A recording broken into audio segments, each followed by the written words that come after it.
Avengers Infinity War était l'un des films les plus attendus de tous les temps et il n'aurait jamais dû être aussi bon.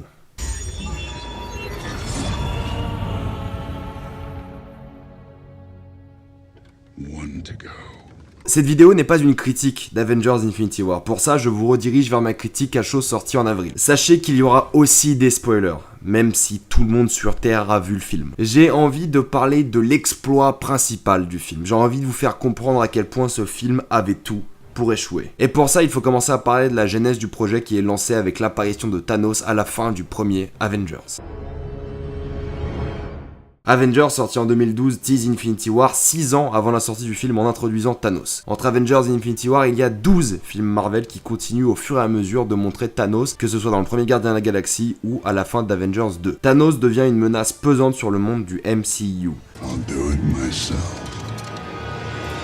Mais la présence de Thanos dans le MCU avant son apparition en 2018 est très minime et à la limite du teasing de dernière minute pour tenir le spectateur en haleine. Ce qui est vraiment important dans la construction d'Infinity War est la quête des pierres d'infinité. Pierres qu'on aperçoit dès la première phase Marvel et qu'on suit via les différents films, que ce soit First Avenger, Les Gardiens ou encore Ragnarok. Infinity War se dresse donc déjà comme la conclusion de presque 20 films Marvel, 10 ans de travail, et pour que cela fonctionne, ils ont dû intégrer tous les personnages du MCU. Et c'est plus de 40 personnages en incluant les héros, les personnages secondaires et les méchants. Un nombre complètement colossal que Marvel peut se permettre grâce aux films précédents. Et là où le miracle commence, c'est que tous ces personnages ont une utilité, certes minime pour certains tels Captain America dont le seul intérêt est de connaître Black Panther, et les équipes sont bien distinctes entre Titan, Wakanda et Neve Délire. Une présence à l'écran honnête et des têtes d'affiche comme Thor, Iron Man, Doctor Strange, Gamora et bien évidemment Thanos. Tous ces personnages ont le droit à leur moment iconique sans que ça entrave à la qualité du film ou que ça fasse tâche. Même Captain America a le droit à une super entrée, même si pour l'instant on suppose qu'il aura juste un rôle plus important dans la suite. Entre les arrivées de Thor au Wakanda ou Thanos sur Titan, l'orchestre et l'image subliment parfaitement les personnages et leur ordre d'importance.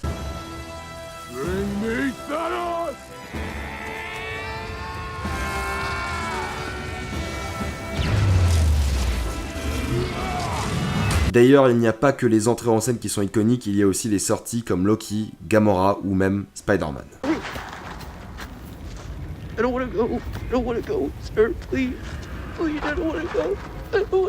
Donc c'est un miracle que le film ait su gérer avec un minimum d'ordre, d'utilité et d'iconisation ces 40 personnages, tout ça sans que ça alourdisse le film. C'est le fruit de 10 ans de planning mélangé à un super scénario qui laisse place à tout. Et d'ailleurs la construction du scénario est extrêmement importante car à mes yeux ils ont fait quelque chose de jamais fait avant dans un film de super-héros, avoir le méchant en personnage principal.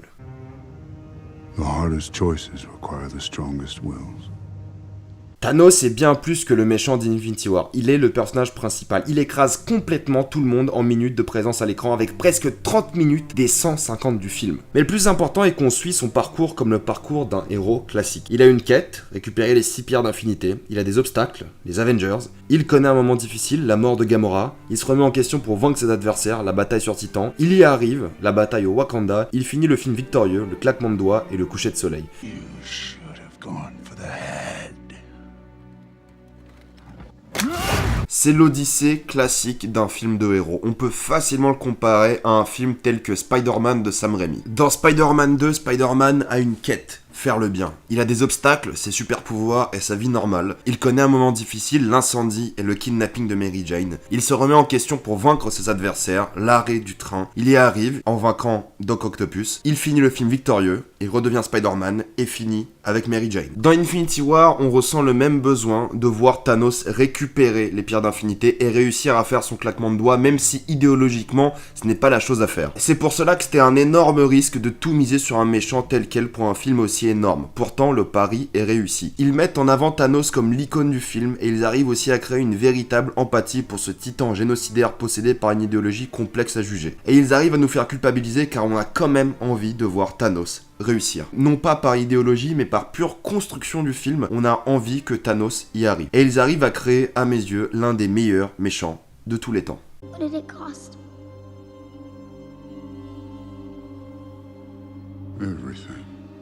Maintenant, de manière un peu plus annexe, le film fait quelques trucs assez intelligents. Le premier est qu'il se débarrasse de la fameuse question de qui gagnerait entre Hulk et Thanos dès le tout début. Ensuite, ils utilisent un procédé assez intéressant. En affirmant que Doctor Strange a vu toutes les possibilités futures et qu'il sait dans laquelle les Avengers l'emportent, il est impossible de critiquer le comportement de qui que ce soit. Il est impossible de dire que Doctor Strange aurait dû empêcher Peter Quill de frapper Thanos car c'est possiblement la seule solution pour vaincre Thanos. Et ça marche pour le comportement de tous les personnages et pour tous les plot holes imaginables. There was no other way.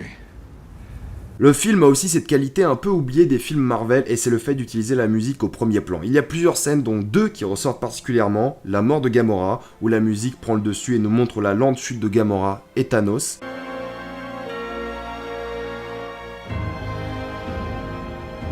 Et la fin où Thanos arrive au Wakanda et tue Vision.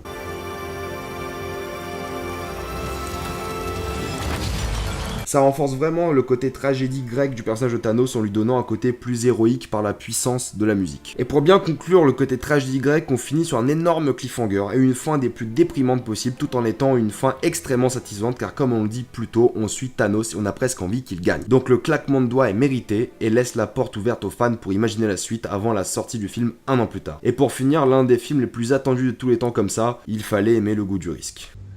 Oh God.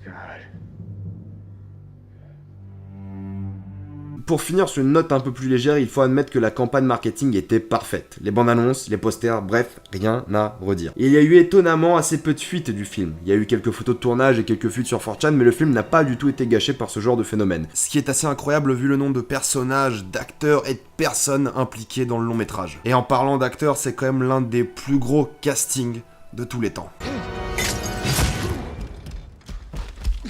Il y avait tellement de paramètres à gérer pour Infinity War, tellement qu'on peut dire que la conception du film a débuté en 2012, voire bien avant. Entre le planning des précédents films et l'organisation du MCU, la quarantaine de personnages, le pari risqué sur Thanos, les différents choix scénaristiques et le fait que ce soit la conclusion d'un phénomène auparavant jamais égalé au cinéma font de ce film l'un des films les plus ambitieux de ces dernières années. Et il faut admettre que c'est un véritable miracle que ce film ait réussi à surpasser nos attentes avec tout ce qu'il devait gérer.